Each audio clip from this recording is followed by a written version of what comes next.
tulog pa yung dalawa kong junakers. Ayan, sobrang likot niyan sila matulog guys. Yung bunso ko wala na sa ayos.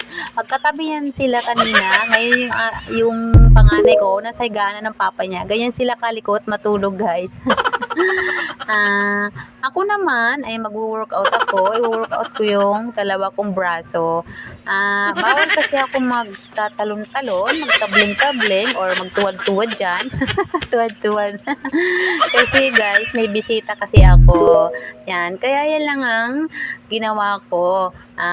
Nag-workout ako ng aking braso. Sa malalaking braso dyan guys, ganito lang ang gawin nyo, simple lang, hindi naman siya nakakapagod.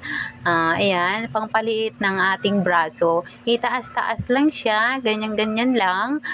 Dati kasi guys, ang braso ko, medyo malaki siya, ngayon lumiit na siya kasi lagi ko ito ginagawa tuwing umaga. Ayan, at napapansin ko na rin guys yung aking abs. Ayan guys, sa kaka-workout ko guys, ayan, nagkaka-abs na ako. Ayan, napansin ko na yung tummy ko, yung chan, may abs na siya. Charot. Oh my God! Ayan, ganyan-ganyan lang siya guys. Simple lang, di naman nakakapagod. Ayan. Ngayon ay tapos na ako mag-workout guys. Ayan. Ang next ko palang gagawin guys, ipapakita ko yung pinamalingki ng asawa ko. Ayan, masarap yun na gulay, yung puso, bunga ng saging. Ayan, ano ko pa lang siya, isisigang ko yan. Ayan, bumili rin ng asawa kong panghalo, yung hipon, malalaki, at saka yung alimasag. Sa Bisaya pa lang yan, ang tawag sa amin ay lambay.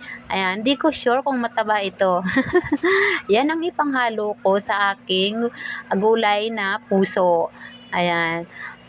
Bago ako magluto guys, ayan, mag-inom muna ako ng mainit na tubig. Ayan. Nagbe-beer brand lang pala ako guys. Kasi ayaw ko mag-inom ng matatapang na kape, yung katulad ng Gritis or yung Nescafe. Hindi ako umiinom ng mga ganyan guys kasi nervous ako. Takot ako. Kaya gatas lang ako tuwing umaga. Ayan, nilagay ko na pala yung mainit ko na tubig sa tasa. Pagkatapos, naupo na ako at hinalo-halo ko na yung aking gatas. Ayan, pagkatapos, ininom ko na siya. Masarap siya inumin pag mainit pa. Ayan. Mukhang inaantok pa si Inday dyan kasi ang aga-aga kasi nagising niyan kanina. Mga 4:20, gising na yan kasi naglinis ako dito sa inuupahan namin hanggang 4th floor yung aking nililinisan. Kaya sobrang antok na antok pa ako dyan. Ang sarap-sarap pa itulog guys. Grabe. Ang sarap pa matulog sa sobrang antok. Ayan. Ayan pala guys, nahugasan ko na pala siya. Kanina ko pa nahugasan yan, magluluto na ako. Nakaready na pala yung aking mga sangkap. Ayan, nahiwa ko na rin. Ayan, nilagay ko na sa aking kawali. Ginisa-gisa ko na yung kamatis, luya, bawang, and sibuyas. Ayan, bago ko ilagay yung aking alimasag at saka hipon. Ayan, nilagay ko na siya. Ayan, pagkatapos, hinaluhalo ko na siya ng hinaluhalo hanggat sa magpula yung aking hipon. Malalaki yung hipon guys. Ayan, malaki siya. Hindi ko alam yung lambay kung mataba ba yan. Hindi ko sure kung mataba. Ayan, bago ko siya lagyan ng tubig guys, papulahin ko muna yung hipon.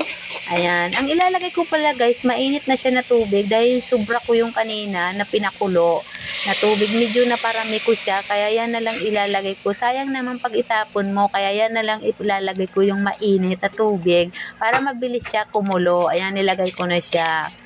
Ayan, pagkatapos, ayan, inukay ko na siya at inayos ko na. Yan. Magsasaing na pala ako guys. Ayan, kinuha ko na yung aking rice cooker. Magsaing na ako. Ayan pala. Ayan na.